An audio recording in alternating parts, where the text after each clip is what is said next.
Youssef Laouane, bienvenue dans Graffiti. Pour ce présent numéro, il sera largement question d'histoire. Et pour cela, j'ai l'honneur et le grand plaisir de recevoir le grand historien Benjamin Stora. Benjamin Stora, bienvenue à Berbère Télévision. Bonjour. Bonjour. Et donc, vous êtes historien reconnu, vous avez publié pas moins de 30 ouvrages, vous avez collaboré à des documentaires, vous les avez réalisés, ainsi qu'à des fictions.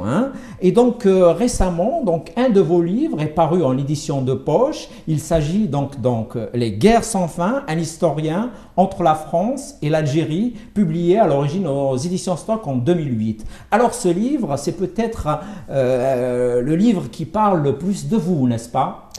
Effectivement, bonjour. D'abord, je suis très heureux d'être sur Berbère Télévision, de passer avec vous dans cette émission, et puis de dire effectivement avec vous que ce livre, qui est le dernier, donc Les Guerres sans fin, est peut-être un des plus importants, parce que c'est celui qui retrace mon parcours intellectuel, sur pourquoi j'ai travaillé sur l'Algérie, les difficultés que j'ai eues dans les années 1970, les années 80, à travailler sur la biographie de Messali, le dictionnaire biographique des militants nationalistes algériens, parce que j'ai fait un dictionnaire avec 600 portraits, 600 biographies des militants algériens, de l'Étoile nord-africaine, du PPA, MTLD.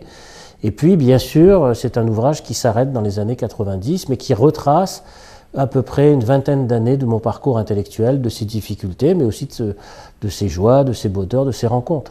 Tout à fait. Vous êtes, je le rappelle, un historien qui était un peu dans l'extrême gauche, cela avant que vous ne deveniez historien, dans votre jeunesse. En 68, vous êtes un peu trotskiste, n'est-ce pas? Oui, j'étais un militant trotskiste dans les années 70. J'étais dans ma génération, en fait, fondamentalement. Bien sûr. Ma génération qui était celle de l'après 68 en France, qui était révolutionnaire, tiers-mondiste, partisan des révolutions, bien entendu, la révolution cubaine, la révolution vietnamienne, enfin toutes ces graves questions, mais puis aussi dans la société française, bien sûr, transformer cette société. Et c'est d'ailleurs parce que le concept même de révolution m'intéressait que je me suis intéressé à l'Algérie. Et non pas simplement parce que j'y suis né, contrairement à ce qu'on peut croire, encore que bien sûr le lieu de naissance joue, bien sûr, mais quand même, c'était la question de la révolution algérienne qui m'avait intéressé au point de départ. Et à l'époque, dans les années 70, il n'y avait pratiquement personne en France qui travaillait sur cette histoire de la guerre d'indépendance, de la révolution algérienne. Et comment alors vous avez commencé à travailler sur Messali el-Hadj? J'ai commencé à travailler sur l'histoire de cette révolution, l'histoire d'une guerre d'indépendance, bien sûr, du nationalisme algérien. Et au cœur de toute cette histoire, il y avait un personnage dont on ne parlait pas, ou peu, pas du tout même, qui était Messali el-Hadj, qui était en fait le père fondateur. Et pourquoi Messali? Parce que c'était aussi un personnage qui, à l'époque, était soutenu par l'organisation politique à laquelle j'appartenais. Et donc, c'était tout à fait classique, dans le fond, que d'aller vers ce personnage, parce que j'avais aussi la possibilité d'avoir accès aux archives de Messali. Et là, je dois rendre hommage, bien sûr, à la fille de Messali, Janina, qui m'a aidé dans cette entreprise, puisque c'est grâce à elle que j'ai pu avoir accès, en 1975, aux mémoires de Messali. C'est-à-dire qu'il a rédigé, vous savez que Messali est mort en 1974, et avant de mourir, quelques mois avant de mourir, il avait décidé de rédiger ses mémoires. Et ça, donc sur des petits cahiers manuscrits, il y avait une vingtaine de petits cahiers manuscrits, et sa fille, donc lorsqu'il est décédé, avait repris ces cahiers, et quand j'ai préparé mon travail, elle m'a confié, disons, ces cahiers-là. Il faut dire qu'à l'époque, personne ne travaillait sur Messali, sur le nationalisme. C'était un personnage qui était mis au secret de l'histoire officielle. Et c'est grâce donc à ces archives-là, et puis aussi des militants, des vieux militants du nationalisme algérien, qui m'ont beaucoup aidé à l'époque pour reconstituer ces histoires, comprendre ce qui s'est passé en situation coloniale, la construction de l'organisation nationaliste, ses déchirements intérieurs, ses oppositions politiques, et puis bien sûr la guerre d'indépendance. Tout à fait. Donc à ce moment-là, en Algérie aussi, Messali était banni. On n'en parlait pas. Non, on n'en parlait pas du tout. On n'en parlait pas du tout. Messali, à l'époque, quand on en parlait, c'était en mal, en fait. C'était pour dire qu'il avait trahi, que c'était un opposant, disons, à la révolution, etc. Alors que, bien entendu, Messali s'était opposé au FLN, bien entendu, pendant la guerre, mais il n'a jamais voulu, comme on le sait, rejoindre les rangs de la France ou participer aux négociations pour tenter d'évincer le FLN. Il a refusé les propositions françaises à cette époque et, comme on le sait, il est resté dans un grand isolement, une solitude, notamment après l'indépendance de 1962. Tout à fait. Est-ce que lui-même a participé à la création de l'étoile nord-africaine ou bien est-ce qu'il est venu un peu par la suite? Alors là, vous savez, c'est un sujet d'histoire. Oui, très... bien sûr, bien sûr. Dans l'étoile nord-africaine, il faut se rappeler que c'est les années 20 d'abord. Tout à fait. C'est la première organisation nationaliste qui réclame l'indépendance de l'Algérie, et pas simplement d'Algérie, mais de l'Afrique du Nord, donc l'étoile nord-africaine. Messali est un jeune ouvrier à l'époque des années 20, il est arrivé à Paris en 1923, et il est en contact avec toute une série de militants nationalistes. Il y a la question de la guerre du Rif, tout à fait, avec oui, l'émirat Abdelkrim. Oui. Et c'est comme ça qu'il rentre en politique, avec toute l'agitation politique contre la guerre du Rif, évidemment, le soutien aussi aux Syriens qui s'étaient révoltés contre la présence française en 1925-26. Et c'est dans ce mouvement général qu'il va rencontrer un personnage qui s'appelle Hadj Ali Abdelkader, oui. et puis d'autres compagnons, comme bien sûr Ben Ounekli, il y a toute une série de compagnons qu'il va rencontrer à cette époque-là.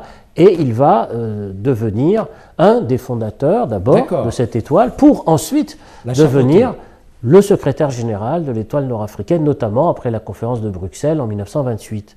Et à l'époque d'ailleurs, il faut signaler que la plupart des militants politiques qui ont fondé cette organisation sont des Kabyles. Tout à fait. Je dirais l'écrasante majorité. Tout à fait. Qui vont être disons, avec Messali, qui vont construire, développer cette organisation, parce que l'immigration à l'époque en France est à 80% kabyle, bien entendu. Tout à fait, tout à fait. Les premiers arrivent peut-être à la fin du siècle d'avant. Hein. Tout à fait. Donc voilà. ça a d'ailleurs été le sujet ensuite de ma thèse d'État. Lorsque j'ai travaillé sur l'immigration algérienne en France, avec et en rencontrant toute une série de vieux militants, bien sûr, à l'époque qui étaient vivants à la fin des années 70-80, qui m'avaient confié leurs archives. Mais il faut se rappeler, par exemple, de grands personnages de l'étoile nord-africaine de l'époque, en particulier comme Imache. Tout à fait, qui était un personnage extrêmement important, qui s'est ensuite, plus tard, bien sûr, disputé avec Messali. Avec le Zaïm. Avec Messali. Il y a Rajef Belkacem, bien sûr, qui est un très grand personnage aussi. Il y a Ahmad Khidr, ne pas confondre avec Mohamed Khidr. Tous ces personnages sont très importants. Ils ont joué un grand rôle dans les années 30 avec l'étoile nord-africaine. Puis ensuite, il y a eu la Seconde Guerre mondiale. Il y a eu une autre histoire qui a commencé. Bien sûr. L'autre jour, vous disiez avec l'association Coup de Soleil que ces militants nationalistes de cette époque, des années 30, avaient une certaine modernité politique. Oui, parce que ça peut paraître absolument étonnant, parce qu'ils étaient dans une modernité politique. Enfin, il faut s'entendre sur le mot de modernité, bien sûr, mais enfin, on n'a pas le temps de rentrer dans tous ces détails sociologiques. Bien sûr. Mais quand je dis modernité politique, c'était des hommes extrêmement audacieux. C'est-à-dire qu'ils n'hésitaient pas à aller contre les préjugés de leur temps, de leur communauté, de leur époque.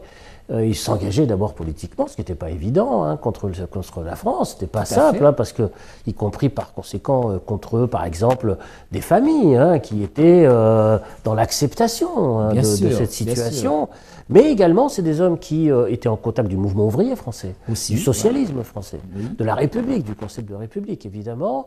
Certains d'entre eux se sont mis en ménage, comme on disait à l'époque, avec des Françaises. Tout à fait. Et c'est le cas de Messali, de Messali qui était et qui vivait avec une militante française, militante anarchiste. C'est le cas d'Akli Banoun aussi. C'est le cas de Ben Ounekli aussi, pareil. Et donc la grande figure à côté de Messali, c'est celle d'Émilie Buscan. Tout à fait. Qui a accompagné Messali jusqu'à son décès en 1953. Et ça a été un personnage qui a joué un rôle considérable dans l'histoire du nationalisme algérien.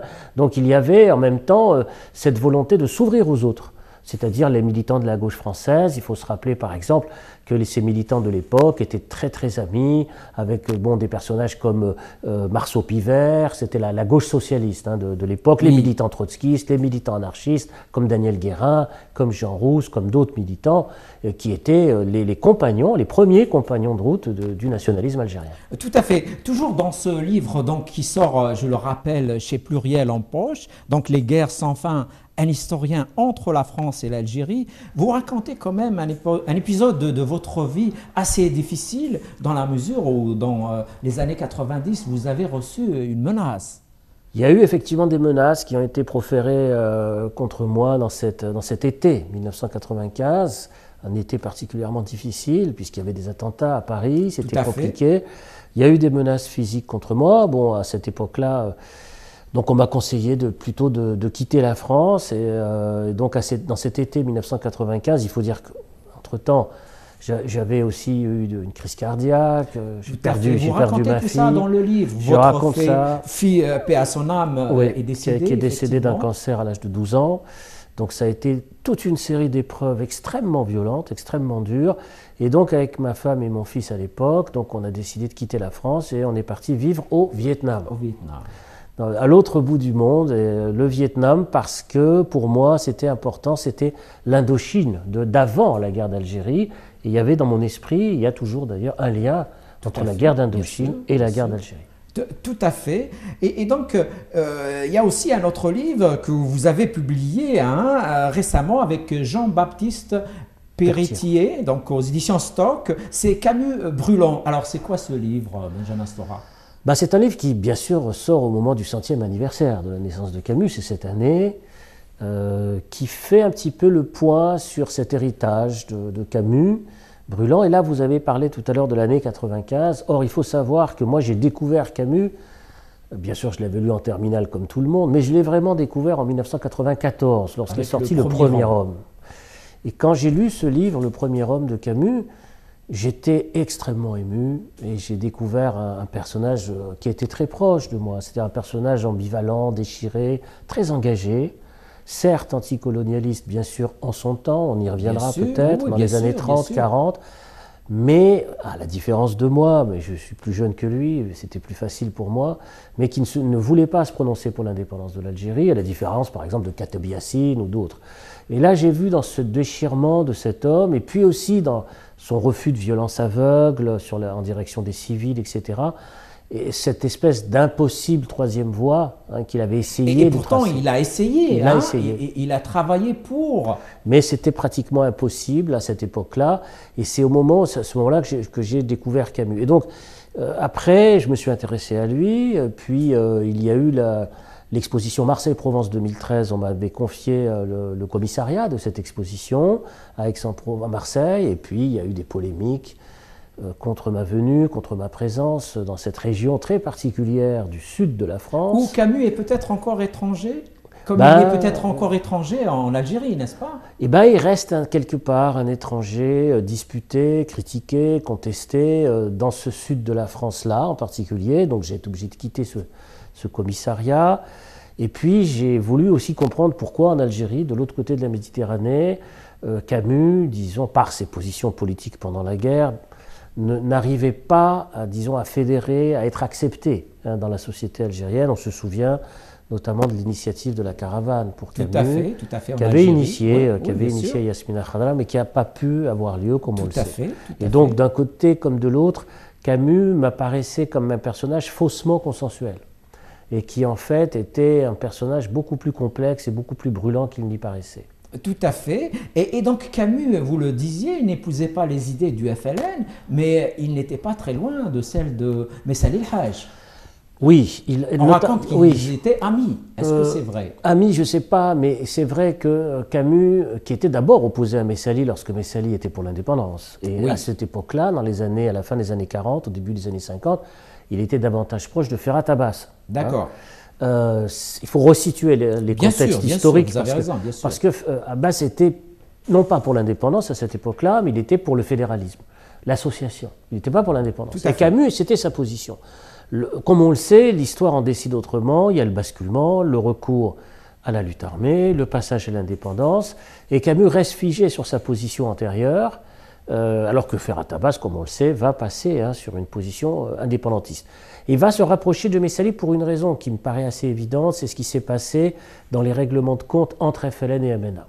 C'est-à-dire, ça lui a rappelé, je pense, la situation de l'Espagne, de la guerre d'Espagne du POUM. Et les POUM, c'était des militants trotskistes, anarchistes, qui avaient été victimes de règlements de compte de la part de militants staliniens dans les années 36-37. Et il y a cette espèce d'analogie chez Camus, parce qu'il est très sensible à l'Espagne, très sensible par sa mère, à la Révolution espagnole. Et donc il y a une espèce de superposition de grilles de lecture et de compréhension. Et Camus a, je pense, regarder ce duel fratricide qui est terrible hein, dans l'histoire du nationalisme algérien, il l'a vu avec la grille, disons, de la guerre d'Espagne, à mon avis. Ce en quoi, disons, il n'a pas tout à fait compris ce qui était en train de se jouer, parce que ce qui se jouait à l'époque, c'était vraiment la décolonisation et tout non à pas la fait. révolution sociale. Mais Camus est peut-être proche d'un écrivain kabyle qui est Mouloud Feraoun, qui est ami, de par son journal. Hein. Tout à fait. Les deux peut-être comprenaient déjà que le régime que le FLN allait installer allait être un régime autoritaire. Ah oui, mais moi, il y a des pages magnifiques dans le journal de Feraoun, bien sûr, il y a tout l'échange avec Camus. Bien sûr, on le sait aussi, Feraoun, lui, s'est engagé sur la question de l'indépendance. Il était davantage, bien sûr, passé sur ce terrain-là, mais il n'a jamais rompu avec Camus. C'est ça, ce qui faisait quand même la force des écrivains de cette époque. On pense à Feraoun, bien sûr, mais on peut penser aussi même à Mohamed Dib, on peut penser à Kateb, Yassine, qui était très opposé à Camus, bien sûr. Mais et on peut penser aussi à Jean Amrouche, qui est un grand écrivain. Bien sûr, Jean Sénac. Bon, tous ces personnages, dans le fond, n'étaient pas d'accord, mais ils discutaient dans la pluralité politique. Tout à fait. Ils s'échangeaient des correspondances. Tous ces écrivains considéraient Camus comme algérien. Mohamed Dib, Mouloud Mamri aussi. Contrairement à ce qu'on pense aujourd'hui de Camus en Algérie. Tout à fait. Mamri, Dib. Il y a un très beau texte de Mohamed Dib de 1972, hein, qu'on peut retrouver, bien sûr, sur Camus, où il essaye de l'intégrer, entre guillemets, dans la vie algérienne, comme Camus algérien, bien sûr, mais il se heurte à des oppositions très fortes. Bien sûr, Mamri. C'est-à-dire que pour tous ces grands écrivains, des années 50 en particulier, il y a la nécessité de sortir du statu quo, de la situation, mais en même temps, il y a une très grande distance critique vis-à-vis du régime qui peut s'installer. C'est-à-dire le problème du système politique, de l'autoritarisme, du parti unique. Il y a tout un débat, toute une réflexion, en particulier sur les identités plurielles, hein, sur la question de la pluralité démocratique. Et ces questions-là, elles sont des questions décisives. Et dans le fond, Camus, qui, comme on le sait, est mort très jeune, en janvier 60, n'a pas pu ou n'a pas eu le temps de voir et de poursuivre ce débat. Ceci dit, Camus n'aurait jamais été, à mon avis, du côté des partisans de l'OAS ou de l'Algérie française, etc. Parce que son parcours nous dit tout à fait l'inverse de tout ça. Tout à fait. Il a été le premier à écrire Misère de Kabylie. C'est paru dans Alger républicain en juin 1939. Oui, Misère de la Kabylie, bien sûr. Il est revenu sur cette question en 1944. Tout à fait, oui, bien sûr. Donc il était un des rares, d'ailleurs, écrivains français à combattre, disons, ce fléau social. Il a condamné les massacres de Sétif et de Guelma en 1945. Il était un des seuls, d'ailleurs, à l'époque. Donc Camus était et se voulait un anticolonialiste, mais à sa manière. C'est-à-dire qu'il n'était pas pour la séparation, ça c'est vrai. Là-dessus, les nationalistes algériens l'ont combattu, c'est évident. Mais en même temps, il était profondément attaché, disons, à une solution qui permettrait le vivre ensemble, qui était une solution qu'on pourrait caractérisé aujourd'hui comme utopique, mais qui avait le mérite, disons, de fabriquer un rêve algérien. Et est-ce que s'il n'y avait pas eu, par exemple, les événements de Sétif, Kharata également en 1945, est-ce que ce rêve camusien serait peut-être possible ? Très franchement, je ne crois pas, parce que là, quand on regarde cette histoire, il y a eu tellement de bifurcations échouées, tellement de massacres, il y a beaucoup de sang qui ont été, même y compris avant Sétif. Tout à fait. La répression de l'insurrection en Kabylie en 1871, la confiscation des terres, la déportation en Nouvelle-Calédonie, tout ça c'est bien avant quand même, c'est bien avant Sétif. C'est-à-dire qu'il y a quand même une sorte de fossé. Feraoun le dit très bien dans son journal, quoi. Il est instituteur, mais il explique bien le racisme au quotidien qu'il vit, lui, en plus comme instituteur, comme homme des Lumières, hein, c'est fondamental.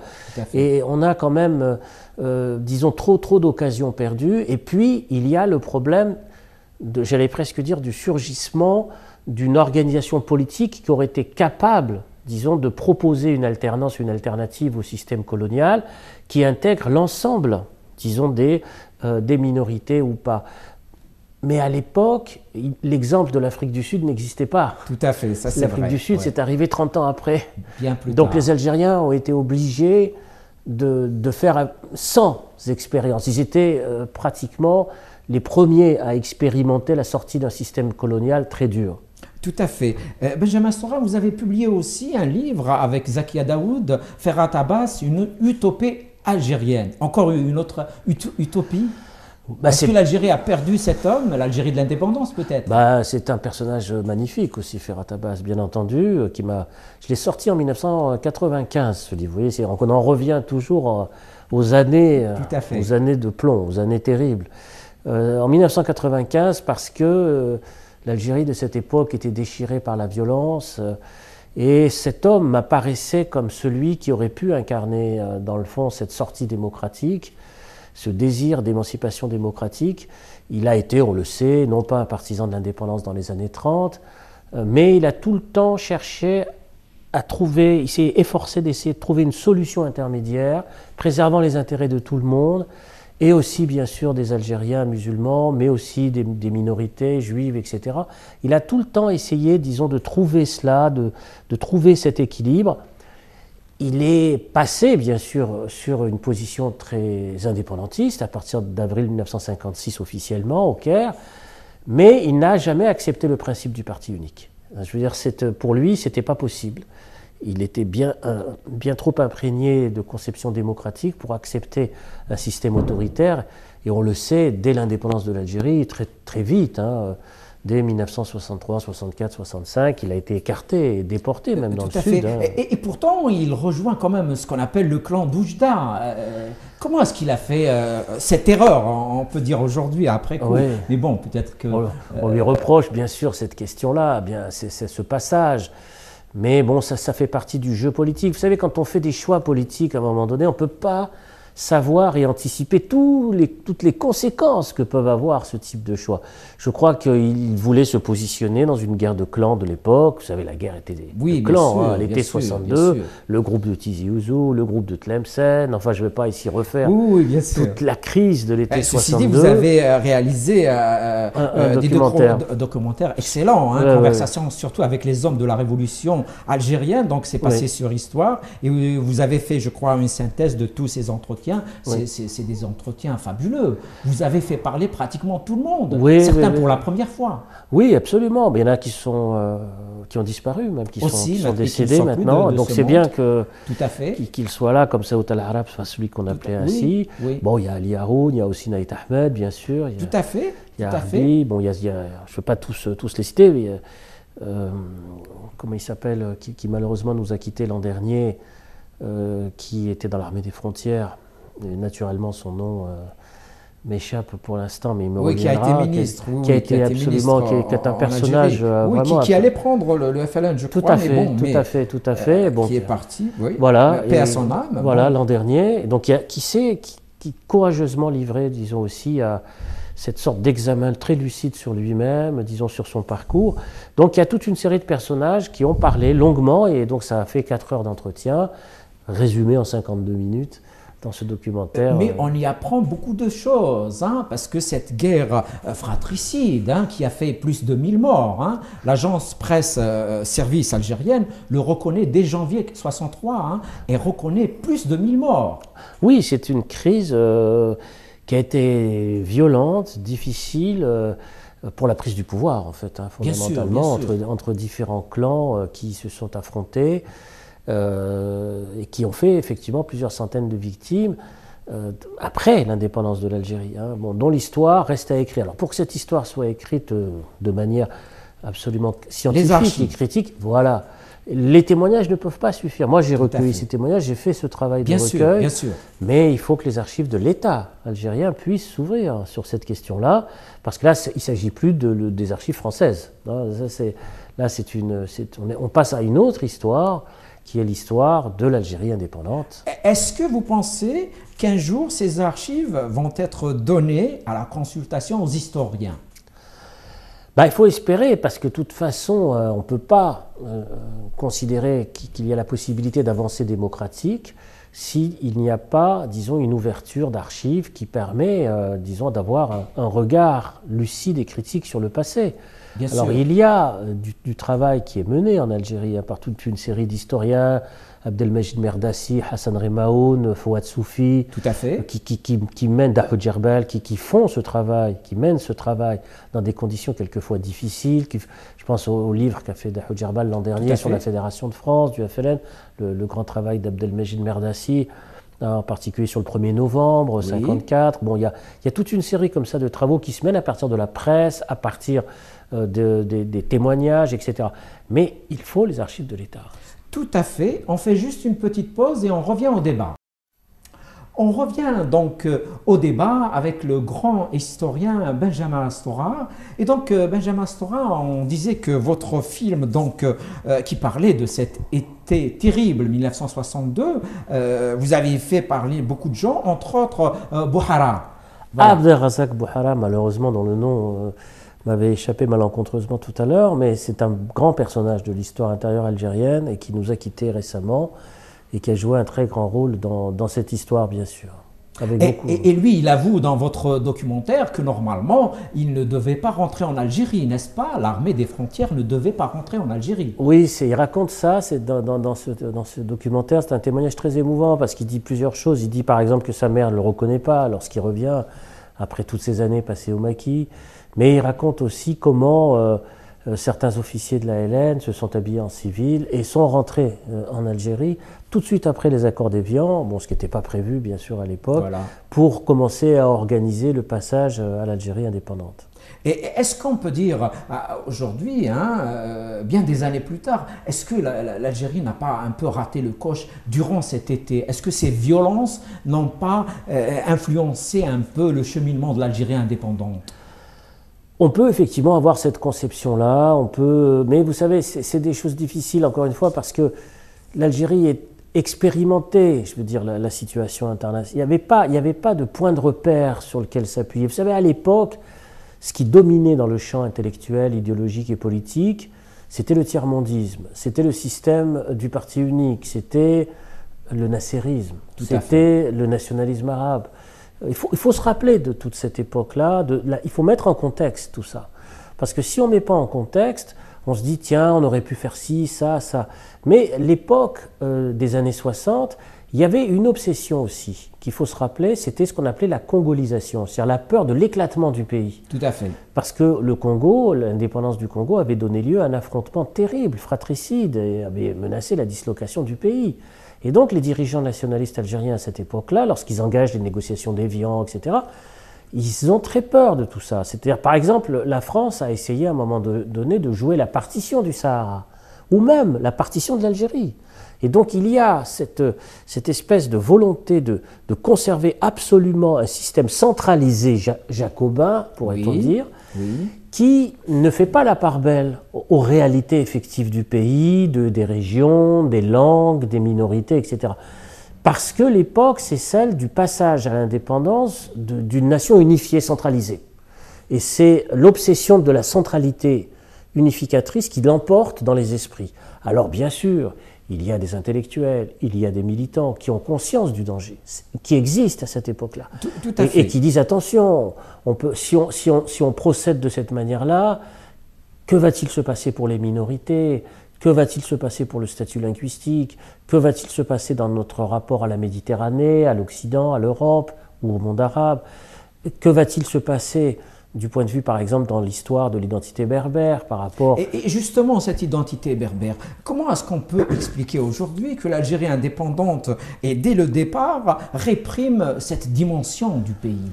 Pour les raisons que je viens rapidement de donner, c'est-à-dire que l'idéologie dominante de l'époque, des années 60, elle est celle du combat contre toute possibilité de division de la nation. C'est-à-dire que tout ce qui est perçu comme n'allant pas dans le sens d'une unité exclusive, disons arabo-musulmane pour aller vite, bien sûr, est perçu comme un complot de l'extérieur, une menace de division. Puis n'oublions pas qu'à cette époque-là, en 1963, il y a aussi les gros problèmes avec le Maroc.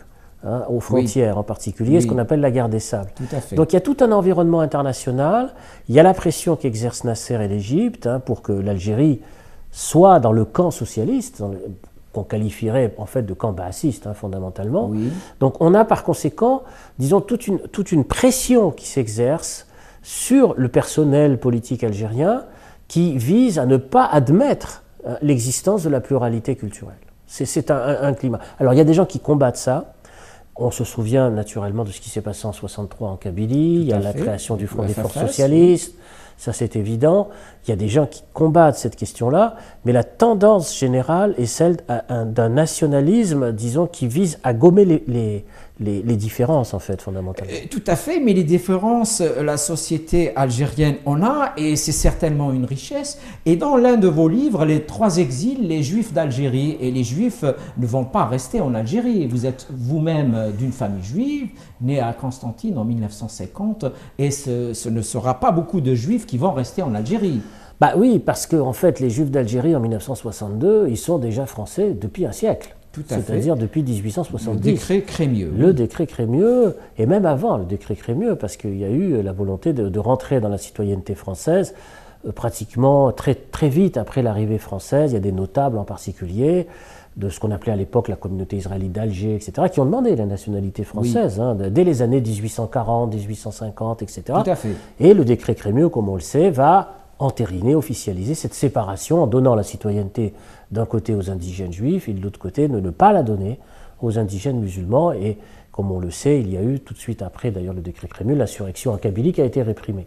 Donc il y a par conséquent la séparation qui s'opère, et donc 1870-1970 pourrait-on dire, 100 ans, 4 générations.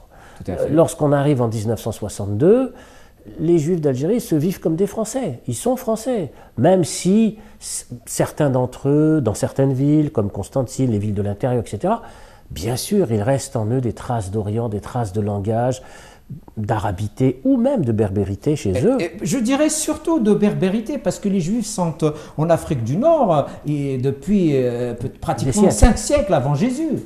Oui, enfin, on parle de 2000 ans d'histoire, disons, de la présence juive, de la présence berbère. Il y a énormément d'ailleurs de noms à consonance juive et musulmane qui sont berbères, en fait, fondamentalement, qui sont dans ce creuset qu'est l'Afrique du Nord, disons, à cette époque-là, et pas simplement en Algérie, mais manière plus large, jusqu'au Maroc, etc.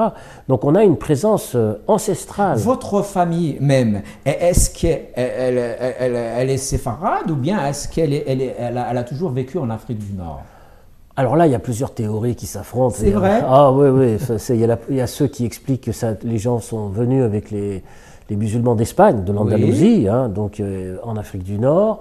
Mais moi, je crois plus fondamentalement que beaucoup de gens de ma famille, notamment les Stora, étaient des berbères. Certains étaient d'Espagne, mais beaucoup étaient berbères, puisque le berceau de ma famille, de mon père, mon grand-père, mon arrière-grand-père, ils sont tous nés à Khenchla, dans les Aurès. Et la famille Stora dans la ville de Khenchla, pour les plus vieux habitants de cette ville, doivent se souvenir, bien sûr, et ils se sont souvenus lorsque je suis retourné à Khenchla en 2004. C'est d'ailleurs par cette scène que j'ouvre mon livre avec mon fils Raphaël. Il y avait beaucoup d'émotions parmi tous les vieux habitants de Khenchla qui connaissaient ma famille, notamment de mon grand-père qui a été maire de cette ville de Khenchla et du frère de mon grand-père. C'est toute une histoire. En revanche, on remarque qu'effectivement, ces berbères juifs, souvent parlent l'arabe et ont du mal à parler le berbère. Comment se fait-il? C'est le phénomène, j'allais presque dire, de l'assimilation. Décidément, il y a beaucoup d'assimilation.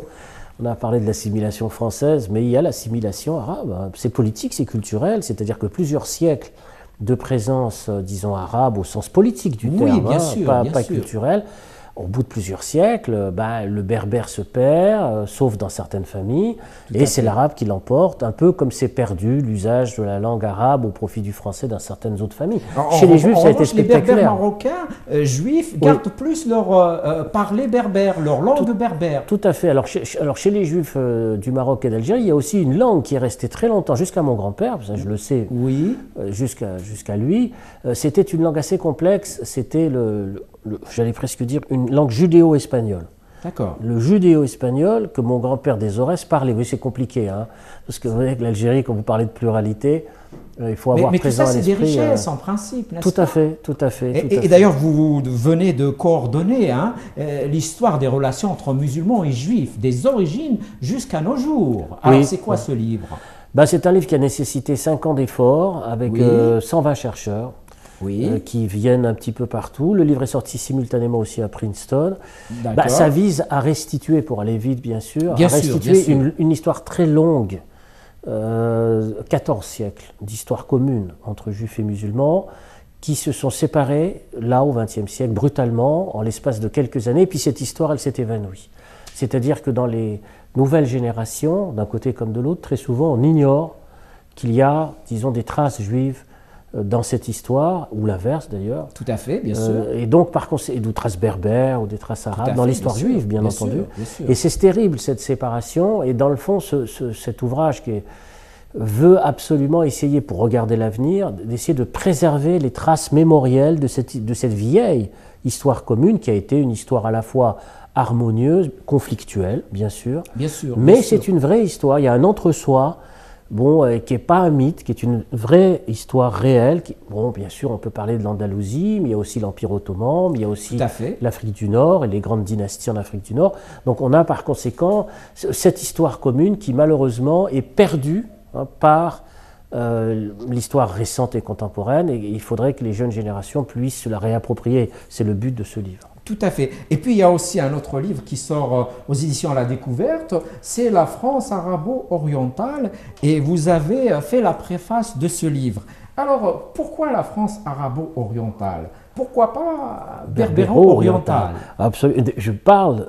Dans votre préface, vous dites qu'effectivement cette présence est souvent berbère. Alors, ce livre-là, par contre, ce n'est pas moi. Oui, bien sûr, mais vous avez fait la préface. J'ai fait la préface, où effectivement, dans la préface, vous dites effectivement que cette présence est largement berbère. Elle est majoritairement berbère, bien sûr, puisque les premiers arrivants pratiquement de la fin du 19e siècle jusqu'aux années 1970, ce sont principalement des berbères. Ensuite, il y a d'autres arrivées, bien sûr, etc. Bien sûr. Donc, j'ai essayé d'indiquer dans la préface. Mais vous savez, ça fait partie des stratégies éditoriales, qui ne sont pas... Mais comment est-ce qu'on peut comprendre une stratégie pareille? Parce que, à vrai dire, il y a une étude française qui montre que, par exemple, le berbère est la deuxième langue parlée en France après le français. Donc ça aurait été le contraire. Oui, mais l'éditeur... Bien, est-ce que c'est des réflexes? Voilà, il y a malheureusement... Vous savez, je n'ai pas dirigé ce livre, à la différence de l'autre. Je ne veux pas tout... Moi, me suis contenté de faire une préface, essayant d'indiquer ça, ce que vous dites, dans la préface. Mais il y a des clichés, il y a des fantasmes, des stéréotypes. Et parfois, on a tendance à se souvenir un peu des régimes autoritaires, comme le régime algérien et même le régime marocain, qui maintenant ont changé un peu de politique, qui à un moment donné, donc, opprimaient carrément le mot berbère. Pas seulement la langue, on ne pouvait même pas en parler. Oui, c'est-à-dire que toute la dimension, disons, de la berbérité a été très longtemps niée dans la construction, que ce soit au Maroc ou en Algérie, d'États centralisés. D'États centralisés avec une seule vision, un seul manuel scolaire, une seule façon de regarder le monde. C'était effectivement... Mais c'est plus le cas aujourd'hui quand même. Parce qu'il y a eu des combats. Les situations ont changé. Parce qu'il y a eu des batailles. Il y a eu des batailles. Le printemps berbère en Algérie, bien sûr, en 1980. Les Ligues des droits de l'homme, qui ont été... Pour moi, ça fait partie des mêmes processus. Les terribles années 90, la bataille pour la pluralité démocratique, bien sûr ce qui s'est passé en 2001, en Kabylie, ce soulèvement politique très important, fait que les discours, disons, qui sont des discours homogènes, centralisés, tenus par les États, ne peuvent plus tenir. L'État perd quelque part, je ne dis pas entièrement, mais perd quand même le monopole de la représentation et de l'écriture, des discours. C'est quand même très important. Par exemple, le fait qu'au Maroc, on inscrive dans la Constitution la dimension berbère dans la Constitution. C'est une langue officielle au Maroc. En Algérie, elle est nationale. Elle est nationale, elle est officielle au Maroc. Et au Maroc, il y a aussi le fait que la Constitution reconnaît l'histoire juive. Tout à fait. Dans l'histoire marocaine. Ce qui est une grande avancée. Voilà.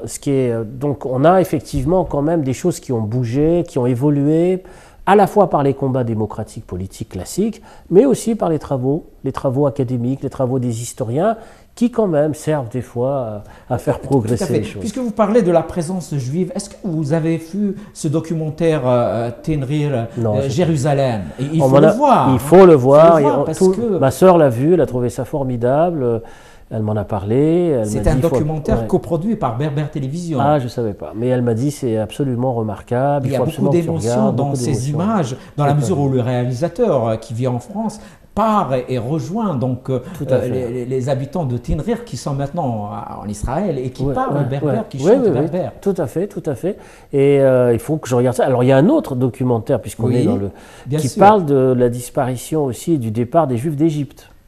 Ah, Donc, d'accord. qui vient de sortir. Je ne l'ai pas vu non plus. Oui. Donc vous voyez qu'il y a une espèce de réflexion, d'effervescence sur cette recherche, disons, de la pluralité, qui ne doit pas évacuer, bien sûr, les rivalités, Mais les bien sûr, affrontements, mais les bien conflits. sûr, hein. bien sûr, bien sûr. Bon, en particulier le problème israélo-palestinien, qui Bien reste sûr, un bien gros sûr, problème tout à fait. politique. Hein. Bien Mais sûr. derrière tous ces graves, tous ces grands problèmes politiques, il y a des histoires très longues, des histoires très complexes de circulation, de passerelles, de passages, et qu'on peut voir, par exemple, dans la musique.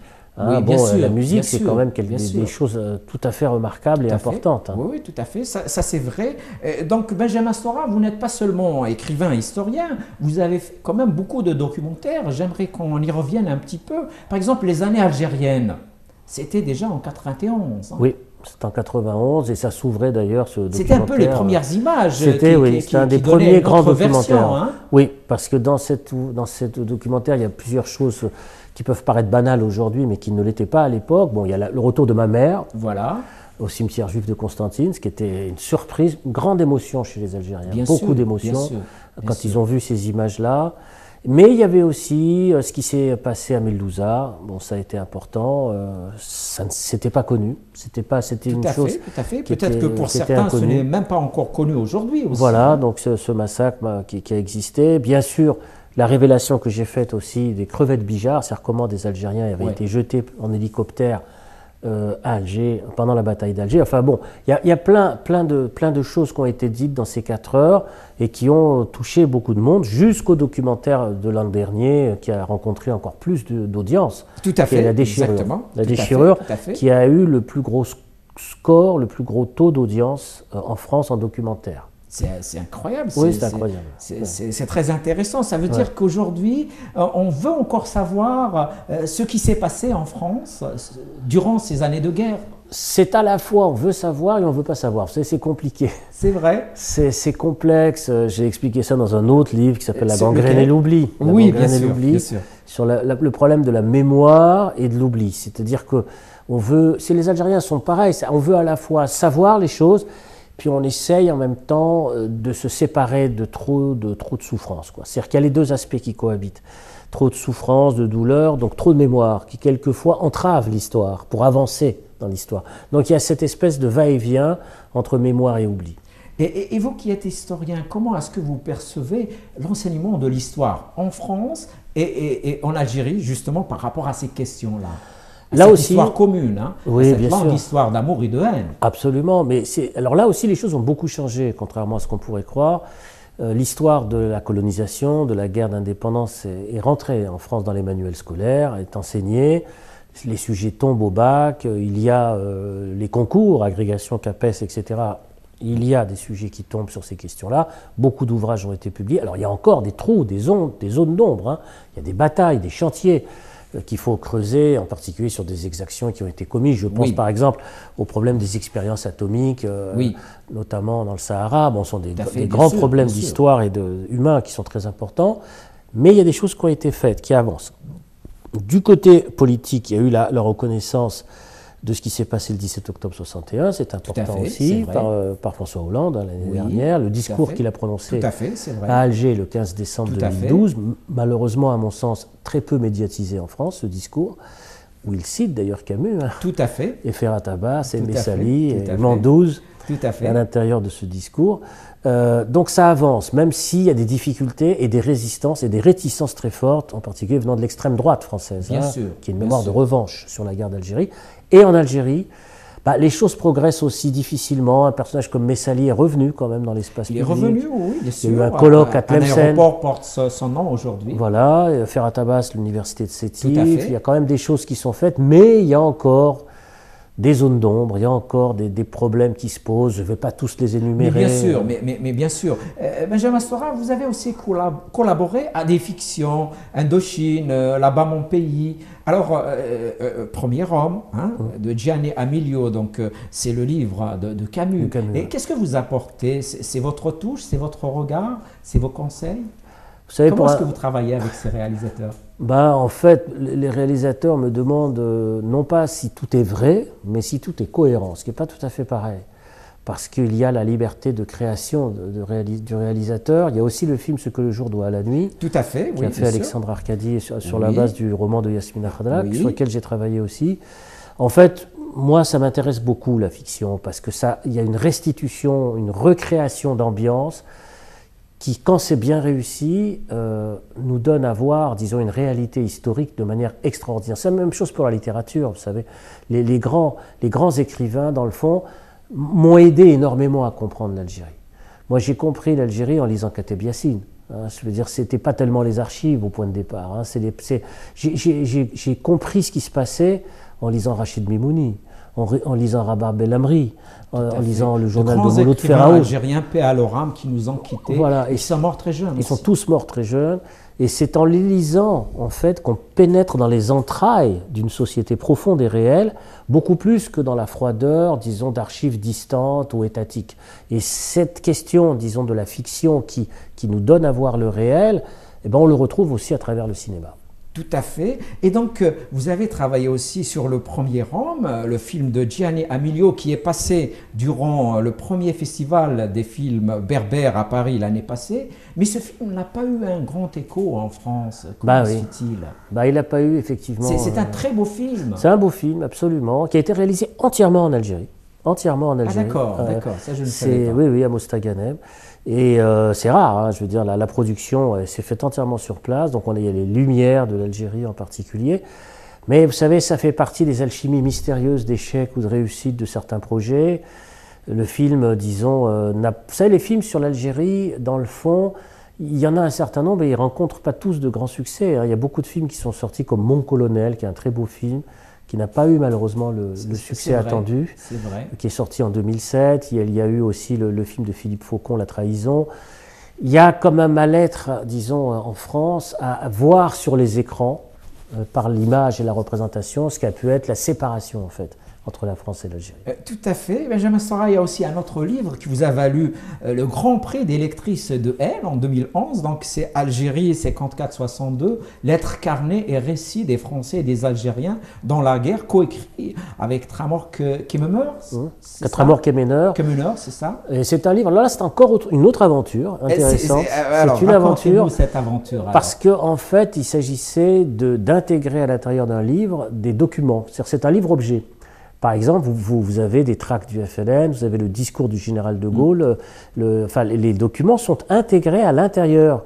Les cartes d'identité, les brochures, les journaux d'époque, et vous tirez les objets du livre et vous pouvez les lire. C'est-à-dire que, en fait, le lecteur se fait lui-même historien en lisant directement les archives. Et ça, j'ai trouvé ça extraordinaire. C'est un très beau livre. Comment est-ce que vous avez pu avoir ces lettres, ces carnets? Alors, vous avez sollicité des gens? Absolument. Vous savez, d'abord, ça fait très longtemps quand même que je travaille sur cette histoire. Bien sûr. Donc il y a beaucoup de gens qui me connaissent, qui m'envoient des choses, tout simplement, spontanément, qui m'envoient des carnets, qui m'envoient des photos, qui m'envoient des films, même. Quelquefois, je ne sais pas trop quoi en faire, parce que moi, je suis tout seul, je n'ai pas des équipes derrière moi. Bien sûr. Mais le fait est, c'est qu'effectivement, beaucoup de gens s'adressent à moi. Et donc ça donne beaucoup, disons, beaucoup de documentation. Et puis, il y a, disons, pour ce livre, le fait qu'on a fait des appels. Auprès des associations, d'anciens combattants, des immigrés, etc. Et ils ont accepté, disons, de livrer leurs documents pour que ces documents soient reproduits. Il y a aussi une lettre d'Albert Camus, inédite, à l'intérieur du livre. Elle est inédite. Alors, elle est adressée à qui? À Daniel Renard. Ah, Daniel Renard, qui était un militant trotskiste, qui était l'organisation à laquelle j'appartenais quand j'étais jeune.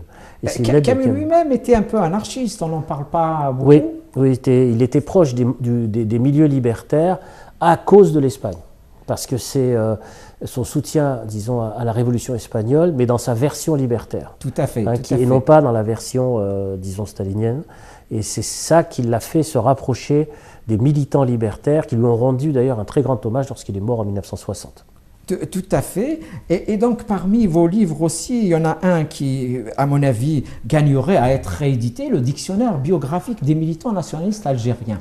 Alors ça, Hein? Ça, c'est un livre qui est paru en 85, mais c'est à ma connaissance le premier livre qui donne ses biographies. Oui, parce alors, que longtemps en Algérie, on ne connaissait pas qui était qui. Tout à fait. Après, il y a eu d'autres. Hein. Bien sûr, il y a eu plein d'autres. Mais c'est le premier, effectivement, une sorte de who's-who du nationalisme algérien.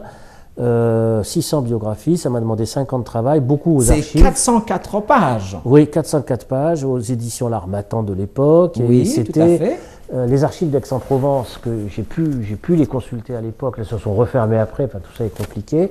Beaucoup d'archives privées, ce qu'on appelle des archives privées, c'est-à-dire des vieux militants qui m'avaient donné leurs archives. Et il y a des erreurs, bien sûr, parce que j'étais tout seul à l'époque. Il y a des erreurs de date de naissance, etc. Mais grosso modo, c'est un livre qui tient la route. Il y a assez peu d'erreurs en fait fondamentalement, et à la suite de cet ouvrage, j'ai reçu énormément de courriers venant de l'immigration algérienne, venant de la Kabylie, venant d'Algérie. Qui donnaient encore d'autres informations? Absolument, qui enrichissaient les biographies, ce qui m'a permis d'ailleurs de faire ma thèse d'État en 91 sur les immigrés algériens en France, grâce à ce dictionnaire. Et c'est ce dictionnaire qui m'a fait connaître en Algérie. C'est évident, parce que le livre n'est pas rentré en Algérie, n'était pas autorisé. Mais je crois malheureusement ce dictionnaire n'a pas été réédité en Algérie, contrairement à d'autres livres. Absolument. Mais Salih El Hadj a été réédité, n'est-ce pas? Tout à fait, mais pas ce dictionnaire. C'est comme si les biographies posaient problème, n'est-ce pas? Vous savez, l'Algérie a longtemps vécu sur le modèle de, comment dirais-je, de l'acteur collectif. C'est-à-dire un seul héros, le peuple. Oui. Donc moi j'arrivais avec des héros qui n'étaient pas collectifs, qui étaient des personnes humaines, avec leurs joies, leurs souffrances, leurs douleurs, leurs espoirs. Donc c'était une histoire par en bas, et on pourrait presque dire que l'histoire était plus coupable, à la limite d'occultation que de reconstruction en fait. Et c'était ça qu'il fallait redonner. Il fallait redonner vie à tous ces acteurs. Et c'est ce dictionnaire qui m'a fait connaître, bien évidemment. Tout à fait. Malheureusement, on arrive à la fin de l'émission. Peut-être qu'on a oublié quelque chose, Benjamin Stora. Ou bien un dernier mot, je ne sais pas. Oh, vous savez, il y a tellement de choses à dire. C'est tout un parcours qui est à la fois, un parcours d'intellectuel, bien sûr, d'universitaire, évidemment, mais aussi d'acteurs engagés, notamment dans la réconciliation franco-algérienne, c'est évident. Qui s'est heurté aussi à beaucoup d'obstacles en France, parce que beaucoup de gens ne sont pas forcément d'accord pour cette réconciliation, et donc il y a des difficultés qui sont évidentes, mais c'est aussi, mon parcours, c'est aussi l'histoire d'un homme qui s'est engagé dans les combats citoyens, les combats démocratiques. Voilà. Merci beaucoup Benjamin Stora d'être venu dans Graffiti beaucoup. Et bonne continuation. Vous aussi, mes amis, merci de nous avoir regardés, merci de nous avoir entendus. Portez-vous bien, prenez soin de vous. Au revoir.